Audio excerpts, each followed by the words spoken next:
Blood म्हणजेच रक्त. रक्त हे आपल्या शरीरातील खूप महत्त्वाचा घटक आहे. नेमकं रक्तामध्ये काय काय असतं व कोणते घटक असतात, चला तर आपण जाणून घेऊया व त्यांचे काम काय असतं ते पण माहीत करून घेऊ.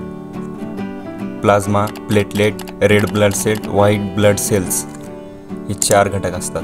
आपलं रक्त 55% प्लाझ्मापासून बनलेलं आहे. प्लाझ्मा 90% पाण्यापासून बनलेला आहे व 10% प्रोटीन आणि इलेक्ट्रोलाइट असतात.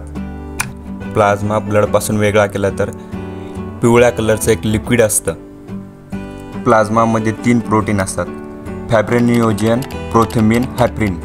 फायब्रिनोजेन आणि प्रोथेमिन हे रक्त घट्ट करण्याचं काम करत असतात, पण हॅप्रिन रक्त घट्ट होऊ देत नाही. पण जेव्हा हॅप्रिन हवेच्या कॉन्टॅक्टमध्ये येतो तेव्हा ते मरतो आणि फायब्रिनोजेन आणि प्रोथेमिन ॲक्टिवेट होतात.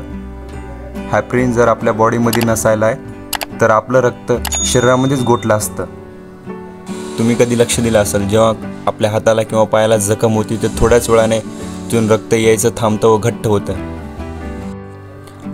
RBC म्हणजेच red blood cells. Red blood cells आपल्या रक्तामध्ये 41% असतात. RBCची संख्या 4.5 ते 65 लाखापर्यंत असते. RBC फक्त आपल्या रक्तामध्ये 120 दिवस जिवंत राहू शकतात. RBCमध्ये हिमोग्लोबिन असतं. हिमोग्लोबिनमध्ये आयरन असतं. आपलं शरीर छोट्या छोट्या कोशिकापासून बनलेलं आहे. प्रत्येक सेल्स जिवंत राहण्यासाठी ऑक्सिजन आणि नायट्रोजनची गरज असते. रेड ब्लड सेल्सचं काम असतं ऑक्सिजन प्रत्येक बॉडीच्या भागापर्यंत पोहोचवणे व तिथून कार्बन डायऑक्साईड परत घेऊन येणे. WBC म्हणजेच white blood cells. White blood cells आपल्या रक्तामध्ये फक्त 3% असतात. WBC फक्त आपल्या शरीरात 4 दिवस जिवंत राहतात.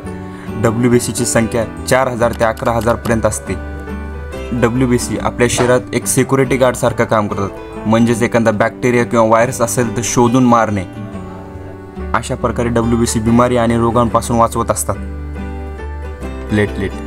प्लेटलेट आपल्या रक्तामध्ये 1% असते. प्लेटलेटची संख्या 1.5 लाख ते 4.5 लाखपर्यंत असते. प्लेटलेट फक्त 7 दिवस जिवंत राहतात. प्लेटलेट आपल्याला ताकद देण्याचं काम करत असते व ज्या जागी लागले त्या जागेची जखम भरून काढत असते. उदाहरणार्थ, जर आपल्या शरीरातले प्लेटलेट कमी झाल्या तर आपल्याला थकवा जाणवतो. आपल्या शरीरातून रक्त वाहण्याची खूप भीती असते.